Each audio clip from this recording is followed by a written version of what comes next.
دینداروں میں صحابہ کرام میں خبر پھیل گئی، کالی کملی والے نے اس دنیا کو جواب دے دیا اور یہ ثابت کر دیا آدم صفی اللہ نہ رہے، موسیٰ کلیم اللہ نہ رہے، اور ہم کیا رہیں گے جب رسول خدا نہ رہے؟ جب دنیا انہوں نے چھوڑ دی تو کون ہے جو یہاں بیٹھا رہے گا؟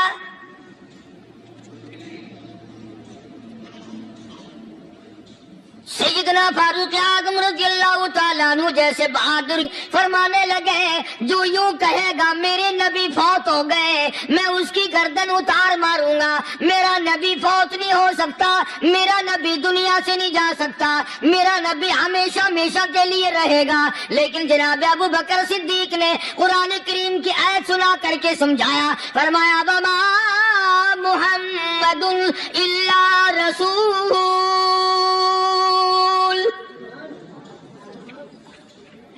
قد خلت من قبلہ الرسل، اور لوگوں ہر نبی آئے رخصت ہو گئے، ہر نبی آئے رخصت ہو گئے، دنیا نہ پائیدار جگہ ہے، عارضی زندگی، مستعار زندگی، ناپائیدار زندگی، فانی زندگی ہر کوئی لے کے آتا ہے، جب جانے لگتا ہے تو پتہ بھی نہیں چلتا۔ اس لیے مجذوب کہتا کہ سونے چاندی کی چمک بس دیکھنے کی بات ہے، سونے چاندی کی چمک بس دیکھنے کی بات ہے، اور 4 دن کی چاندنی پھر اندھیری رات ہے، قبر میں ہمیشہ اندھیرا رہے گا۔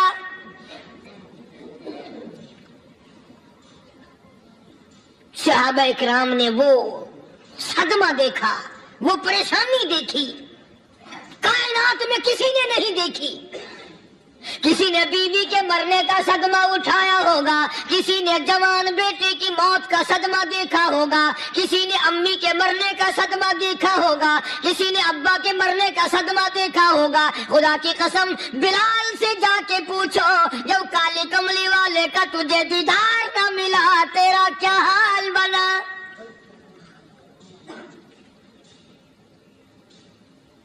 صحابہ اکرام نے وہ عشق نبھایا، کمال کر دیا۔ بڑے سے بڑی مصیبت آئی، اسلام کا سودا نہیں، ایمان کا سودا نہیں، دنیا کی طرف آئے ہی نہیں۔ کون ان حضرات کا مقابلہ کرے گا؟ کئی لوگ کہہ دیتے ہیں جی صحابہ انسان تھے، ان سے بھی غلطی ہو، میں ٹھیک ہے، میں کہتا ہوں تھے تو انسان، پر یہ دیکھو شاگرد کس کے ہیں۔ صحابہ ہے تو انسان، پر یہ اندازہ لگاؤ مرید کس کے ہیں۔ صحابہ ہے تو انسان، پر یہ سوچو کہ یہ مقتدی کس کے ہیں۔ صحابہ ہے تو انسان، پر یہ دیکھو صحابہ اگر سپاہی ہے تو کالی کملی والا کمانڈر ان چیف ہے۔ براہ راست محمد عربی صلی اللہ علیہ وسلم کے صحابہ شاگرد ہیں، صحابہ حضور کے مرید ہیں، صحابہ حضور کے مقتدی ہیں، صحابہ حضور کی فوج کے سپاہی ہیں۔ ایک ایک نے کمال کر دیا۔ جناب ابو بکر صدیق رضی اللہ تعالیٰ عنہ فرماتے ہیں میں اچانک محلے میں جا نکلا۔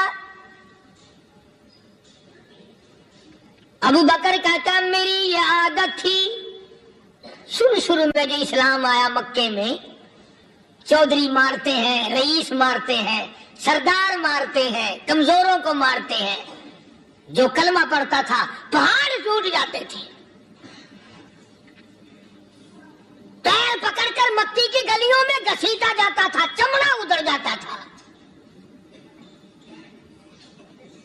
آج یہ بات کہنا بڑا آسان ہے، تبلیغی ساتھی سفر کرتے ہیں، تکلیف اٹھاتے ہیں، اگر جی جاؤ کافروں کو کلمہ سکھا کے آؤ، اور کلمہ تو تیرے پلے نہیں تو کافروں کو تو پھر پہنچائیں گے نا۔ 80 سال کی عمر ہے، کلمہ صحیح نہیں آتا، قبر بالکل سر پہ ہے، موت سر پہ ہے، قبر سامنے ہے، پھر بھی کلمہ نہیں آتا۔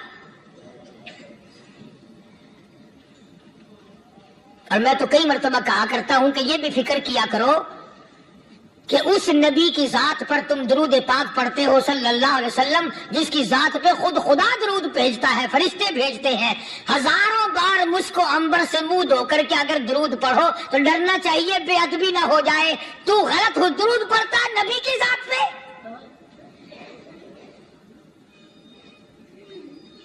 اور اس کو صحیح کرنے کا فکر نہیں رکھتا۔ چنانچہ ابو بکر صدیق رضی اللہ تعالیٰ عنہ چکر لگاتے لگاتے ایک محلے میں جا نکلے، وہاں جا کے دیکھا ایک نوجوان ہے، غریب صحابی، نادار صحابی، مفلس صحابی، کافر کا غلام ہے، کالی کملی والے صلی اللہ علیہ وسلم کا کلمہ پڑھتا ہے، کافروں نے پکڑ کر گرم گرم ریت پہ اونڈھا کر کے لٹایا ہوا ہے، اور کئی کافر اس صحابی کی کمر پہ چڑھ کر لتاڑ رہے، اس کی کمر پہ چڑھے ہوئے ہیں۔ جناب ابو بکر صدیق رضی اللہ تعالیٰ عنہ فرماتے ہیں میں نے دور سے دیکھا، میں سمجھ گیا کوئی غریب آدمی ہے، جب میں قریب گیا فرماتے ہیں میری آنکھ نے دیکھا ابو فقیہ صحابی، میں نے پہچان لیا، کئی آدمیوں کے لتاڑنے کی وجہ سے، کئی آدمیوں کی کمر پہ چڑھ جانے کی وجہ سے ابو بکر کہتا ہے اتنی لمبی ابو فقیہ کی زبان باہر نکل آئی، منہ سے زبان باہر لٹکی ہوئی ہے، مار رہے کافر۔ جناب ابو بکر صدیق رضی اللہ تعالیٰ عنہ نے فرما دیا نہ مارو، اللہ کا بندہ ہے۔ وہ کہنے لگے بندہ تو اللہ کا ہوگا، غلام ہمارا، اور کلمہ اس نبی کا پڑھتا ہے، ہمارا غلام ہو کر کلمہ پڑھتا ہے، کیوں؟ جب تک جان سے نہ مر جائے گا ہم چھوڑیں گے نہیں، ہم اسے ختم کر کے دم لیں گے۔ اس نبی کا کلمہ پڑھتا ہے، ہمارے سامنے پڑھتا ہے۔ جناب ابو بکر صدیق رضی اللہ تعالیٰ عنہ نے منع کر دیا، منع کرنے میں اور زیادہ مچر گئے، اور زیادہ خرمستی کرنے لگے۔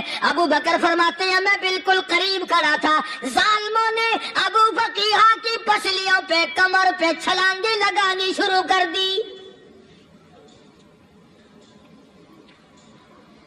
جناب صدیق اکبر رضی اللہ تعالیٰ عنہ فرماتے ہیں میں بالکل قریب کھڑا تھا، جب انہوں نے چھلانگیں لگائی صحابی بے نوا اور مفلس غریب صحابی کی کمر پہ، اچانک میرے کانوں میں کڑاک کڑاک کر کے پسلیاں ٹوٹنے کی آواز آنے لگی۔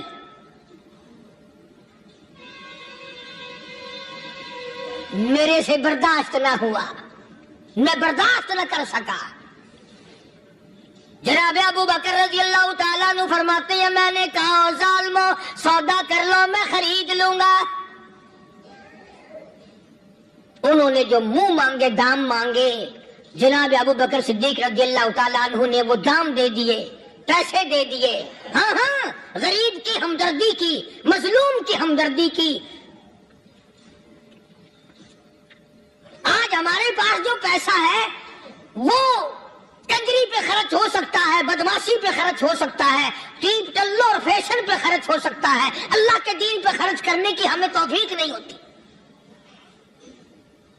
سارے سال کی کمائی کا حساب لگائیں کہ ہم نے کتنا اپنے بیوی بچوں پہ خرچ کیا، کتنا اللہ اور اس کے رسول اور اللہ کے قرآن پہ خرچ کیا، 100-2% بھی نہیں بنتا۔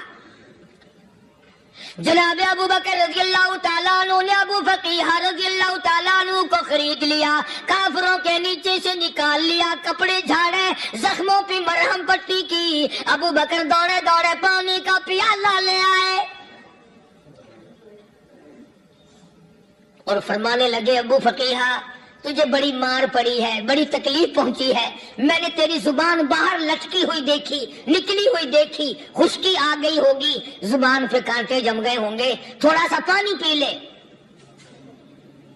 ابو فقیہ کہتا ابو بکر تیرے احسان کا بدلہ خدا دے گا، تیری مہربانیوں کا بدلہ خدا دے گا، میں نہیں دے سکتا، تو نے پیسے خرچ کر کے مجھے آزاد کرایا، میں تجھے دعا دے سکتا ہوں، میں غریب ہوں، میں نادار ہوں، میں مفلس ہوں، میں مسکین ہوں، اور ابو بکر تنگ نہ کر، میں پانی پی نہیں سکتا۔